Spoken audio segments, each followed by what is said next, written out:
Well, it's March 2021, and it took me way too heckin' long to finish this episode, so I'm sorry, John, that canonically you have been stuck in suspended animation, just flailing through space, and that Sapphire, you've also been stuck in the hard drive, but we'll address that later. We'll address that all later. I will explain briefly why I have been preoccupied. At one point, there was a creators' strike that came out at the start of the Black Lives Matter protests. I got really involved in those. It's going out every day, and there's a creator blackout for a little bit, and then I started using a different computer. Never got back to it, and then I started doing grad school, and I have been reading 3 books a week and writing a bunch on grad school stuff, and then also trying to balance that with doing some organizing. If you'd like to check out the stuff I've been organizing, you can look at Colorado Springs Mutual Aid and Solidarity Union. And consider supporting us. But yeah, I guess I just kind of fell off the face of the planet. I still have thought a lot about this show, and I still have been trying to work on it. As I was working on this episode, it was just really hard to mentally just structure how it was supposed to look, and then to try to adapt to using the new computer that didn't have all the sound effects I had been using before. And so sorry. As a disclaimer, for those of you who forgot, Rivers of the Mind is not meant to endorse the use of drugs or summoning a giant transdimensional vortex. It's not meant to endorse any of those things, so please don't do any of those things. Thanks so much to Raymond for lighting a fire under my ass to get me to finish this. And I will talk to you later. I will have another episode for you, sooner than 1 year. I love you, and please enjoy this next episode of Rivers of the Mind, The Vortex.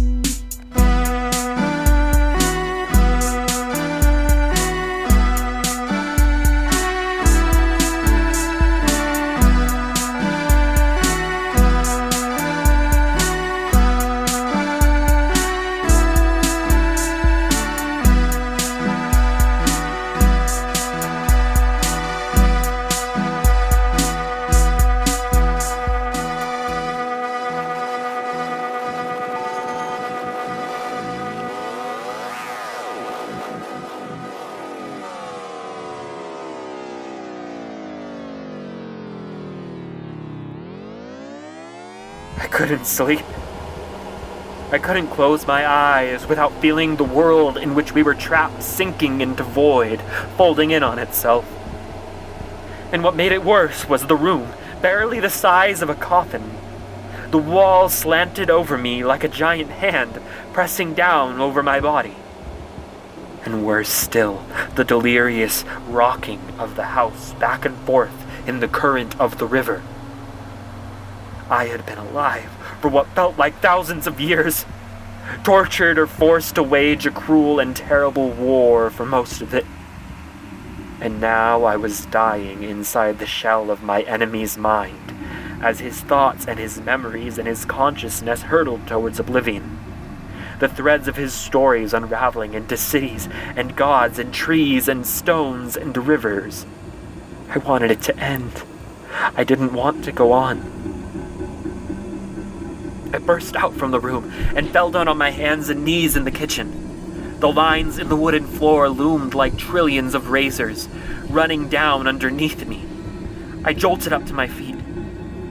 1 second, I was face flat on the floor. The next second, I was standing. Some frightened papers sitting at a desk by the window scattered. They were afraid of me. They recognized me. Everything pulsed with angry, hostile life. I heard Djerba humming from somewhere in the house, but I couldn't see him. and so his hum came at me from all sides, closing in on me. And it crossed with the pressure. I felt the door to the closet behind me, an angry mouth, its shadowy tongue lashing out at me. I avoided making eye contact with the door and I crept away. I slipped towards the kitchen. A tea kettle with a burnt bottom leered, blaming me for its misfortune. A row of 6 cooking spoons and a ladle swung back and forth impaled on macabre hooks. The chair in which I sat looked like a looming hand covered in claws. It was a trap. Djerba was Ryan. He was trying to lure me in to take revenge on me. Finally, the pressure building burst from inside of my mind. The door flung open, the window shattered, the kettle and the spoons and the dishes scattered. I stumbled backwards onto my heels and recoiled from the house. I panted there on a tiny front porch as the house breathed and groaned like a dragon with its head sunk down into the lake, getting ready to spring forth and burn me alive. Crumbled bits of decomposing soul pulsed from the oaky skin of the bitter, enraged house. I hurtled out onto the main boardwalk. The whole city seemed to watch me run. Every house, every mind pulsed as one and knew that I was an alien. They were all dragons, huge reptilian presences boiling with pent-up rage. The boardwalk behind me arched backwards like a cobra getting ready to strike, and without thinking I leapt into the river.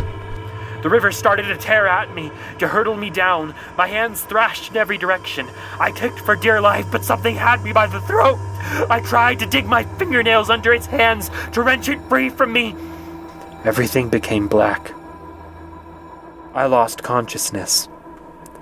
I drifted backwards inside of my own body and felt myself peel back from the world.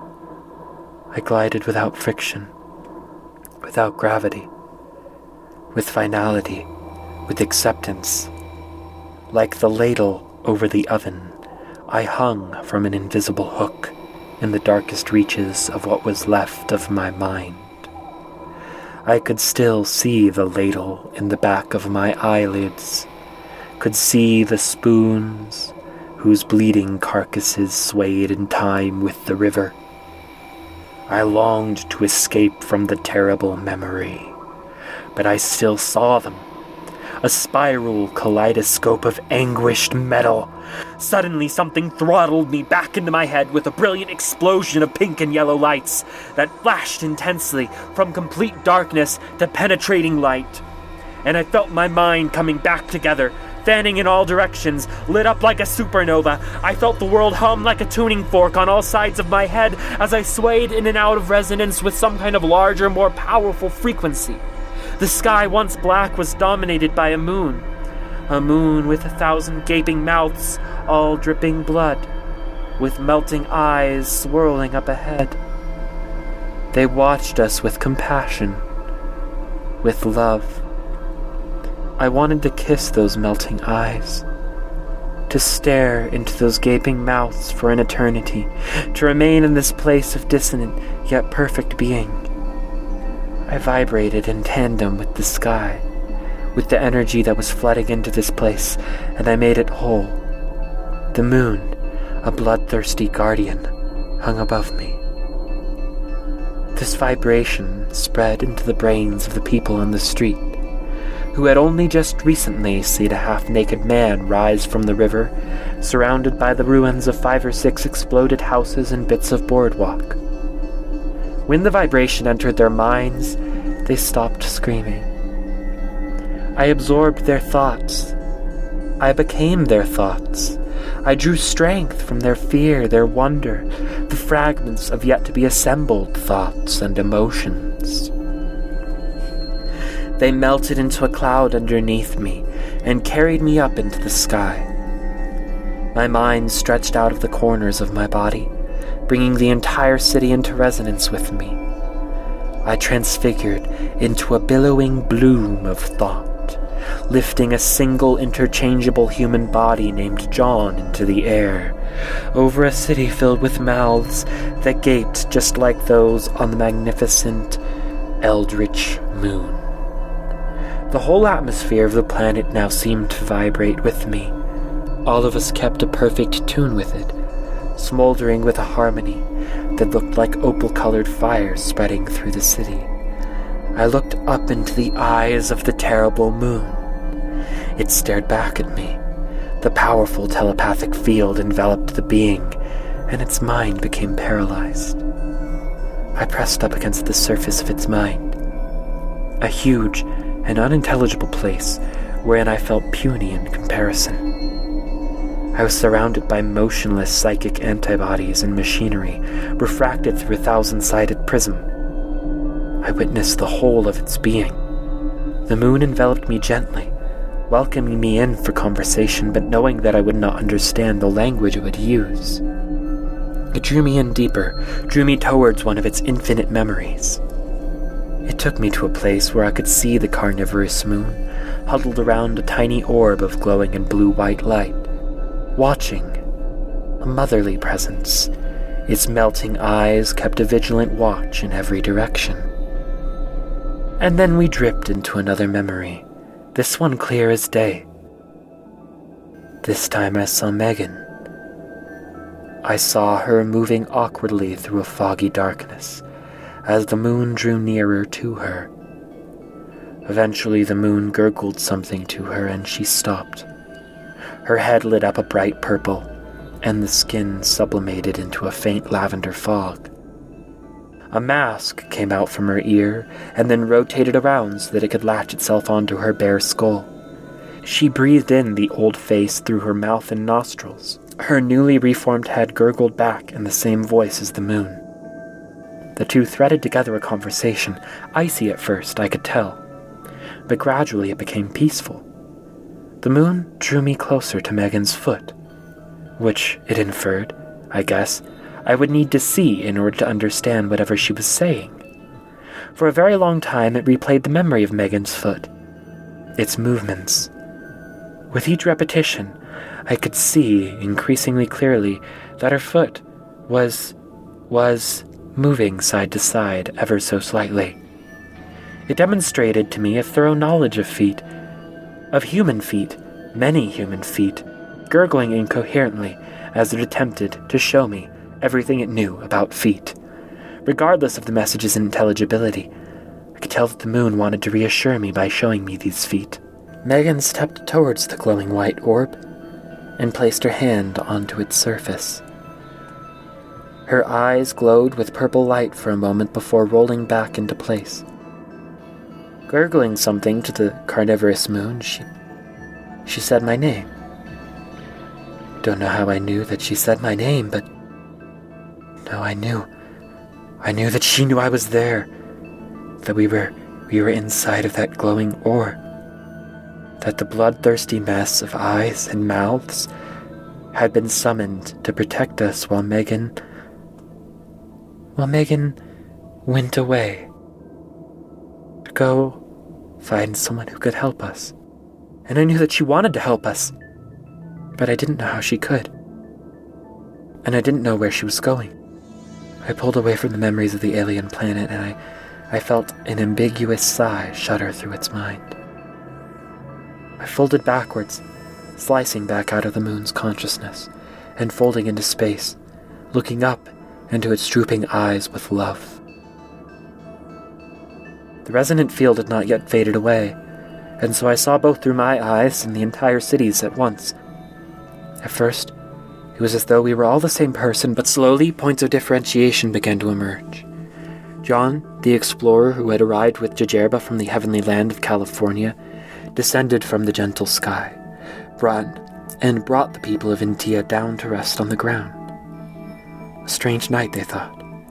The appearance of a strange female spirit who threw herself into the river and summoned Inti.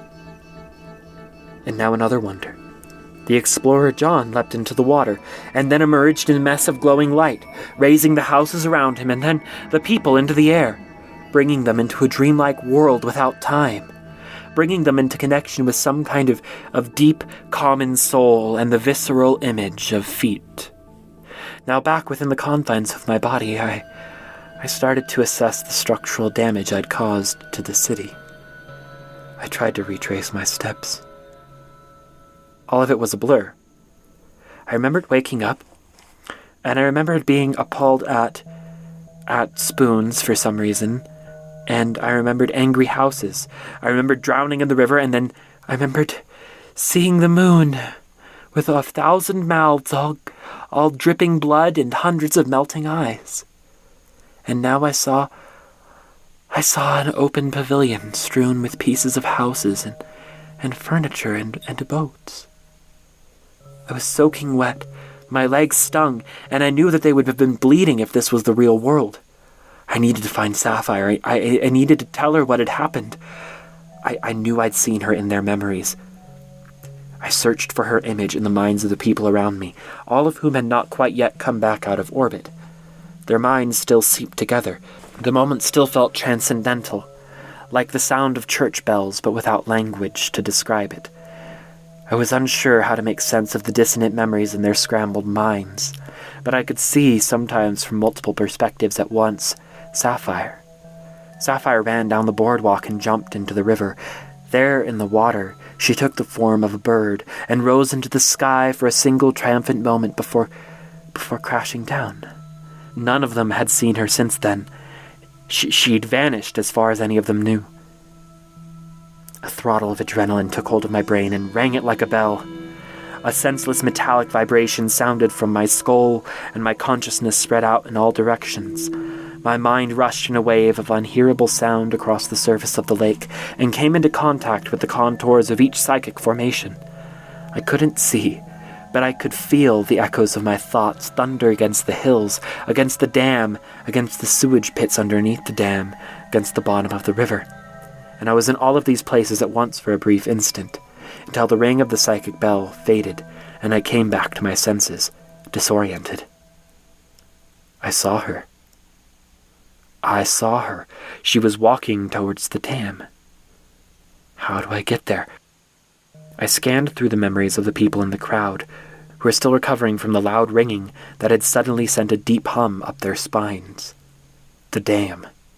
Unfortunately, it was hard to use the collective consciousness as a GPS while the people in the city were so deeply involved in the process of ego death. I said dam, and it brought up in their minds all kinds of different memories of the dam, paintings of the dam, songs about the dam, a lot of dam stuff that didn't do a whole lot to help me find the roads that I should take to get to Sapphire. I stumbled through the dazed crowd, onto a boardwalk filled with people, all reflecting on the shape of their wordless faces in the river water, unsure which face was their own. Hypnotized. I only saw a few people not looking into the river water, a group of 5 people who were admiring a small black cat. The cat was like their minds, they were pretty sure, and their minds were like trees, only also like rivers, and also like the moon.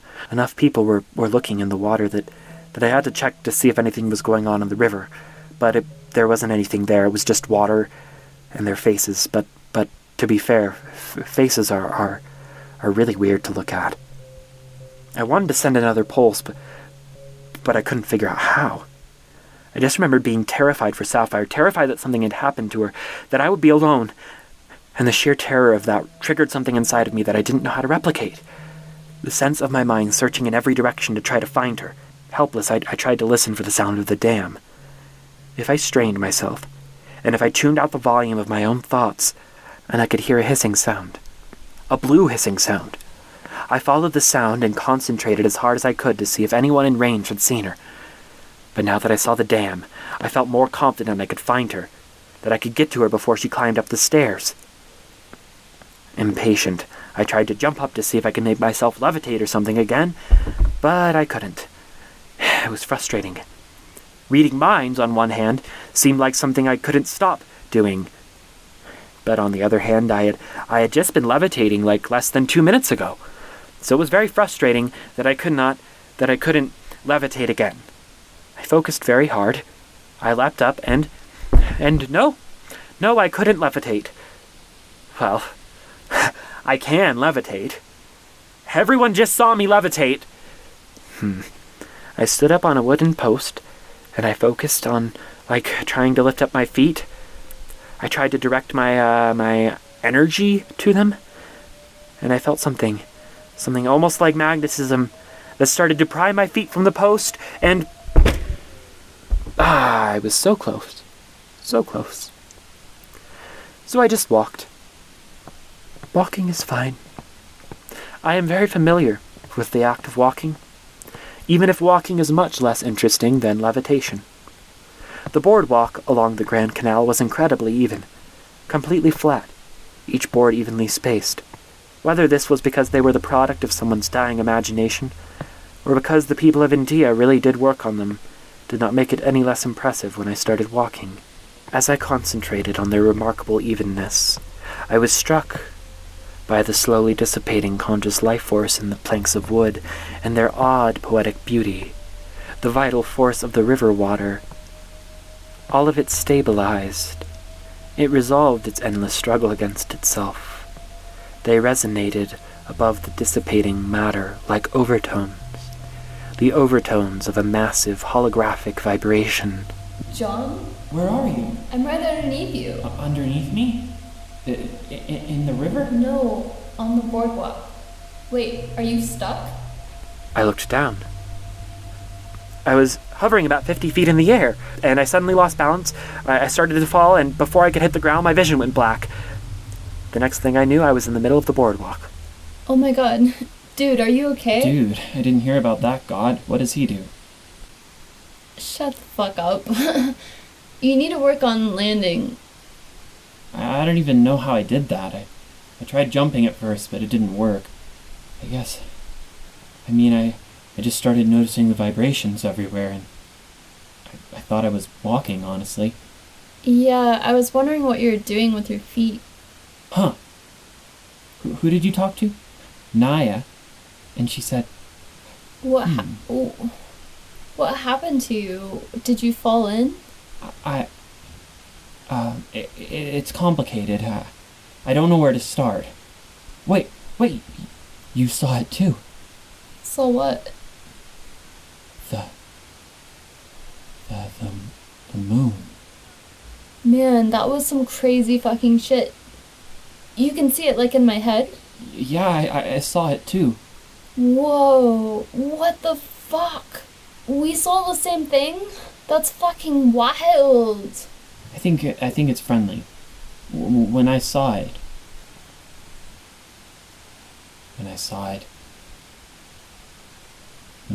I'd just fallen into the water and I started drowning, I think. But then I guess my flight or fight came on and I flew out of the water. And then I saw the moon. I rose into its mind and I figured out where we are. We're in Ryan's head. Wait, so this is his mind? Exactly. Collapsing in on itself. Far out, man.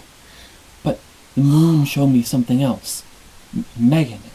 Megan is out there. And she's wandering through this big, dark space. I don't know where she is now, but Megan, I guess, left us here with the moon to keep us safe. Okay, how do you know that? That's what the moon told me. Right, you trust the moon? I trust the moon. Yeah. It's the moon. Oh my god, did you hear that? Yeah. Give me a second. John shut his eyes and his hands unconsciously clenched into fists. A moment passed before his fists relaxed, and all expression faded from his face.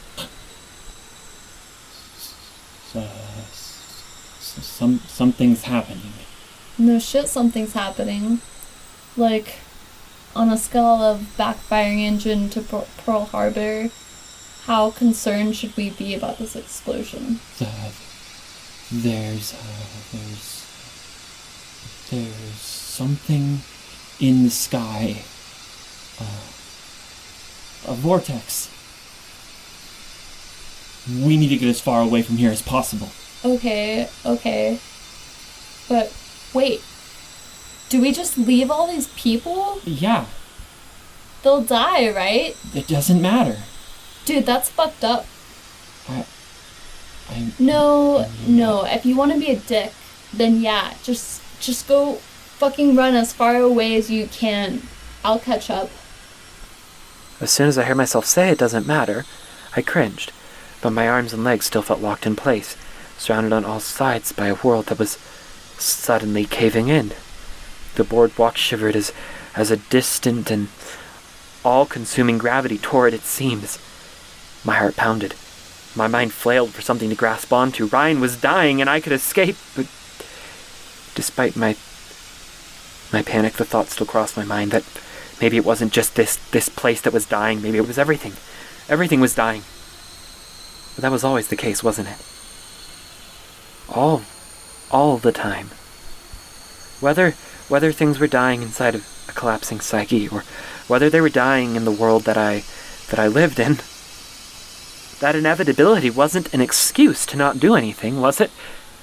Were I in the shoes of these people, which wouldn't be totally inconceivable in the world that I normally lived in, I wouldn't want to be left to die or to suffer. And I'd already killed more people than I could count under Ryan's control. But if I let all these people die, it would be different. I would be choosing to do it. I sprinted away. My vision stretched into a tunnel. I lost track of my legs and arms and rose up, unthinkingly finding the gradient in the planet's resonant energy. The picture of the terrible vortex opening in the sky, slurping up the river water, was still locked into my mind, and now that I'd started to charge towards it, I was more afraid than ever. But the fear of being responsible for the deaths of these people energized me. I couldn't stop myself from hurtling forward and up into the sky. My nervous system tuned into the restless vibrations of the city once again. Their panicked bodies grew still. I felt Sapphire moving as a swift current of water through the boards touching their feet. All their feet at once, an extension of my mind, distant thought formations. My hands and arms leapt with opal-colored fire as I landed down the roof of one of the warehouses in the harbor. And I saw the vortex through many eyes at once. A spiral of contorting graph paper peeled out from a bizarre, mirror-like tunnel into an infinite darkness, bending everything around it. Water from the river raged upwards into the abyss, along with the threads of unraveling ships and boardwalks. Locating Sapphire, I reached out to her mind and... Oh, you decided not to be a giant fucking ass and let thousands of people die? Alright, nice, man. Hey, sorry about that. The vortex is... I know where the vortex is. Right. No. I was just... Shut up, okay? Not right now. I'm gonna get people to the other shore before they get stuck in, okay? Do something useful. Okay. Get out of my head. It was more that I was trying to focus than anything. Trying not to get flung into space. I finally tore myself from the vortex and jetted away from the city. I needed to go back. If I could build up enough momentum, I could slingshot back and still have enough strength left to escape again. Reaching the furthest riverbank, a quiet place covered with trees that cast cool shadows, I swung myself around and curved back to the vortex. I moved impossibly fast towards it, turning. I crashed into a house which had been swept into the water and struggled to turn it away from the vortex's mouth. No matter how much it hurt, I kept moving.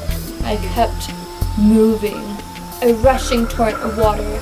I swept up a throng of people before they could get sucked in and carried them towards the opposite shore. Each time I swooped by, I gathered more water and more force, rushing like a freight train towards the vortex and reeling against its edge, until eventually its pull barely fazed me. Little by little, I gathered up people and houses and boats and raced them to the other shore. The water bowed down until, in the center, the old city was exposed, in the middle of a massive cone of water. I rose towards the vortex, carrying the roof I stood on with me, as some kind of a deeper, wordless self rose from the fringes of my perception. It reached out and bent my mind into its hand, building up tension and building, drawing out my consciousness into one long string between its fingers, until it plucked the string. and let loose a trillion waves of sound over the planet's mountains and valleys and oceans, tuned to their frequency. The energy took the form of an opal fire, a mass of fractal, restless ether. As the tension collapsed, the oxygen fled from my lungs. I was in the field, an eternity ago, staring into the beyond, vibrating in time with the earth, a familiar earth. I had done this before, but how much purer I had felt then. Now I was an empty shell, only a vessel for this resonance, disconnected from my... I was getting thrown off. I drifted so close to the vortex that I could feel my skin start to stretch forward into its unrelenting pull. I struggled to bring myself back into resonance with the world around me.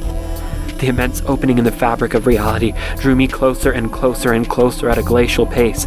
I tried to remember what it had felt like to draw my mind between my hands and to pluck it like a string, believing with all my might that if I could remember this secret it would obliterate the vortex.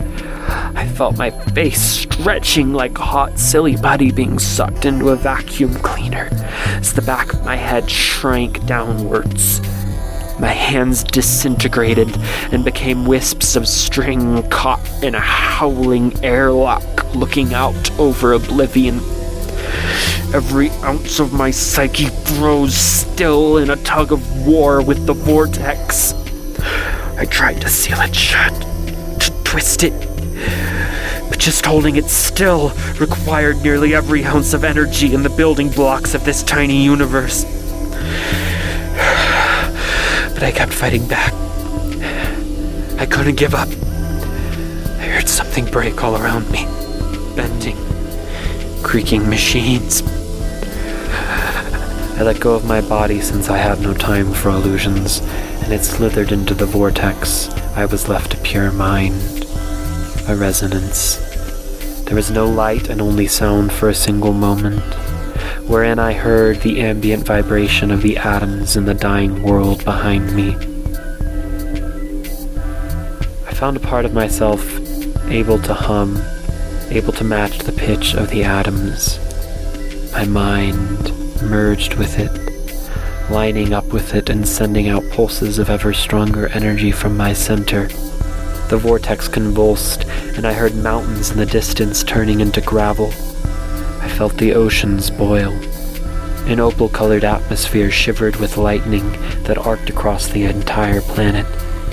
And I was that atmosphere, a single point where one of many formations appeared in the sea of writhing energy. And as my self rushed back, I realized somehow that this mattered. It mattered whether or not this reality falls into pieces. Its existence mattered as much as any reality matters. I pushed back against the vortex. I felt like I was choking an enormous serpent, a monster trying to wrap itself around me. Tectonic plates around me oscillated between solid and vapor. The blue flames at the edges of the horizon towered into the sky and cast a blinding light over the planet that bleached the deserts and forests near the equator. Waves of intense, all-encompassing pressure pulsed around me, shot through me like bullets. The desperate, flailing arms of a universe on the precipice of suffocation, using me for protection. I channeled their energy, their will to survive, from my neck, into my shoulders, into my arms, and past my hands. Brilliant choruses of opal light shot into space and hung like stars around a singularity. They fanned out in flames as the vortex withered into a tiny prick of darkness. Gravel returned to mountains. Vapors returned to hurricanes, hurricanes into oceans. Things that were meant to be falling were falling. Things that were meant to be crashing were crashing. Things that were meant to grind to a halt were grinding and halting. Opposing forces met fixed objects and acted on them in accordance with their energy. The planet was a solid. The air was a gas. The water was a liquid.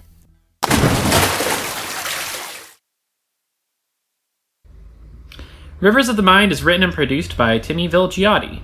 It featured the voice of Timmy Vilgiate, And that's a bus in the background. It featured the voice of Timmy Vilgiate and Sophia Doss. Timmy played the part of John. Sophie played the part of Sapphire. Timmy did the music and the engineering, and it took him way too heckin' long.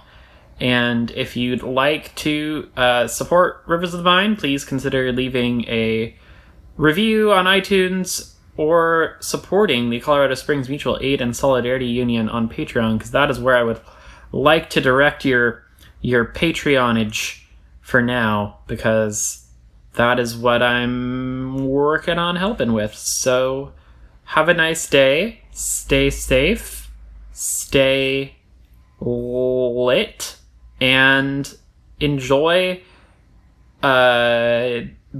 knowing what happened after the shit and trash scene by the sewers of Intia, which was not meant to be as suspenseful as it ended up being.